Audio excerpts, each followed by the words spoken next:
Random House Audio presents A Slave No More.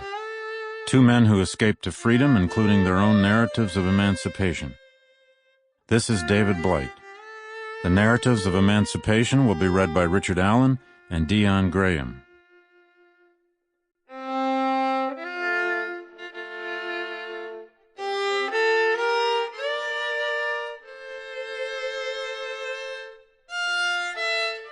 John Washington, a 24-year-old urban slave in Fredericksburg, Virginia, escaped across the Rappahannock River to Union Army lines in April 1862 by ingenuity, skillful deception, and courage. Through the chaos of war, he found his way to a tenuous freedom in Washington, D.C.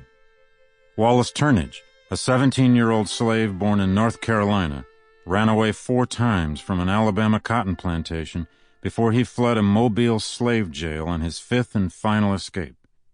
In a harrowing and dramatic journey, he made his way on foot through swamps and snake-infested rivers to the safety of the Union Navy in Mobile Bay in August 1864.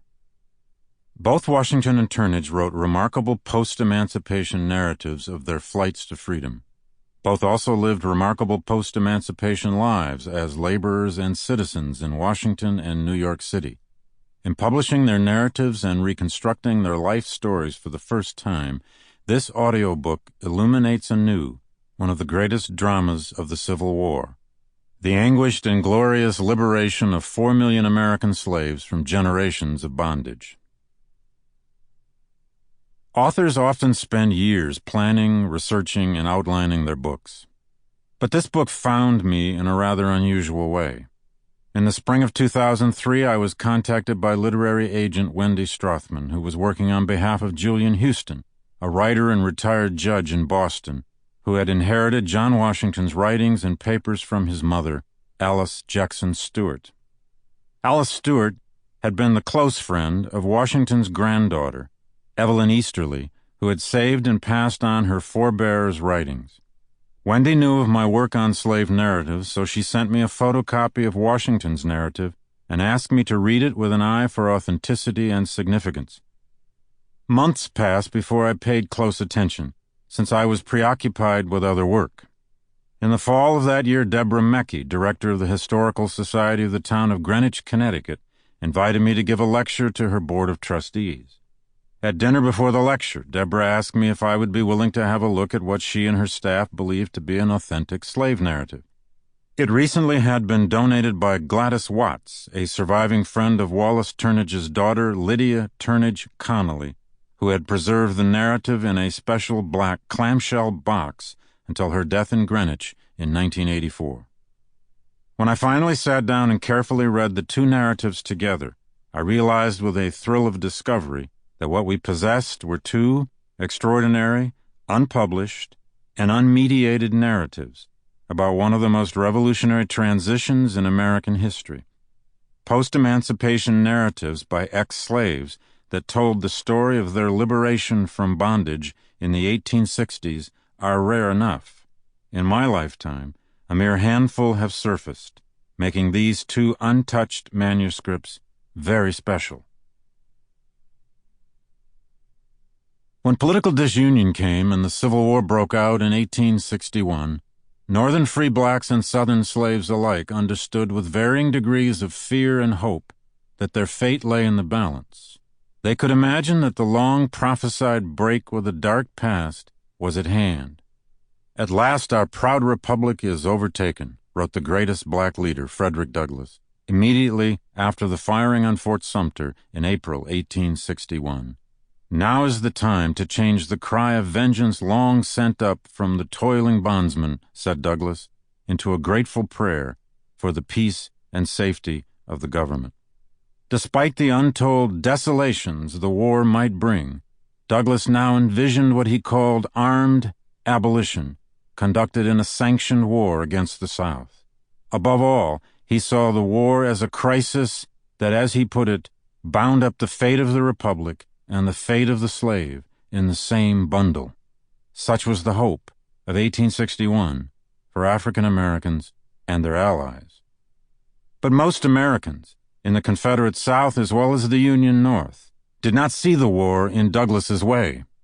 The scope, character, and purpose of the war were yet to be determined.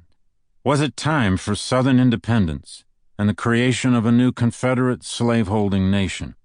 Or was it time for the rapid restoration of the Union by suppressing the insurrection with force and returning to the pre-war situation of coexisting slave and free states? Or, as blacks and their white abolitionist friends hoped, was it time for a revolution, a long war that would destroy slavery and reinvent a second American republic more inclusive than the first? Throughout the war, in thousands of different circumstances, 4 million slaves helped to decide what time it would be in American history. As W.E.B. Du Bois later wrote, of all that most Americans wanted from the war, this freeing of slaves was the last. But most slaves knew what they wanted out of the war.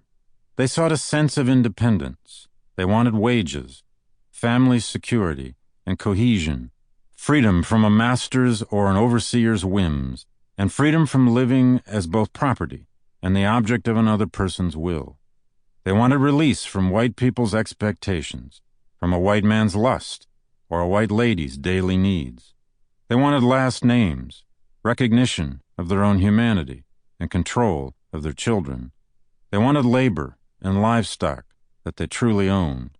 They wanted to be, as Douglas once put it, more than a creature of the present and past, and craved a future with hope in it. As elusive as it was, the freedom most slaves sought was something they comprehended deep in their experience of its denial. John Washington and Wallace Turnage both embraced moments of opportunity with youthful courage and risked much to strike out for a new life beyond slavery. The war and the presence of the Union armies and navies opened pathways to freedom for them, as it did for so many slaves.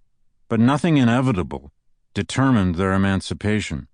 John Washington and Wallace Turnage seized their moments, moving fearfully yet joyfully across rivers and ocean waters out of the Babylon of the Confederacy. Each man wrote a redemptive story of his freedom.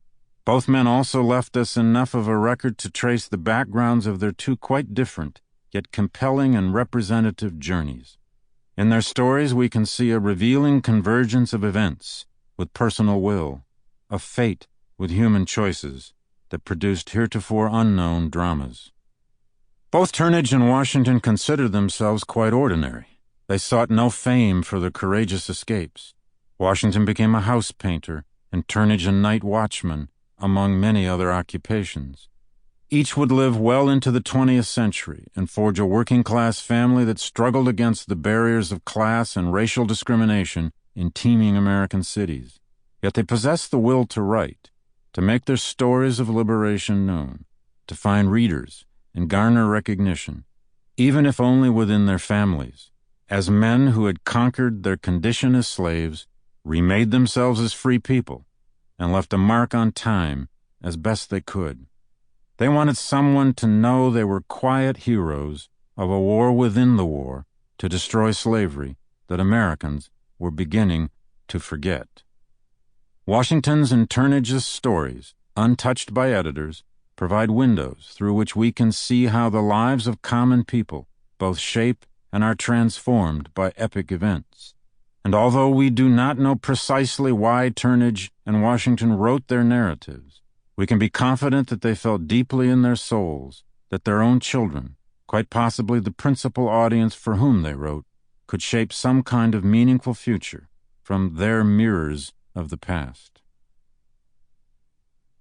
The time-worn suspicion that the African and African-American past cannot be known because blacks did not leave enough of a written record, a widespread assumption as late as the 1960s and 1970s, has now been put to rest in part by the body of testimony we know as slave narratives.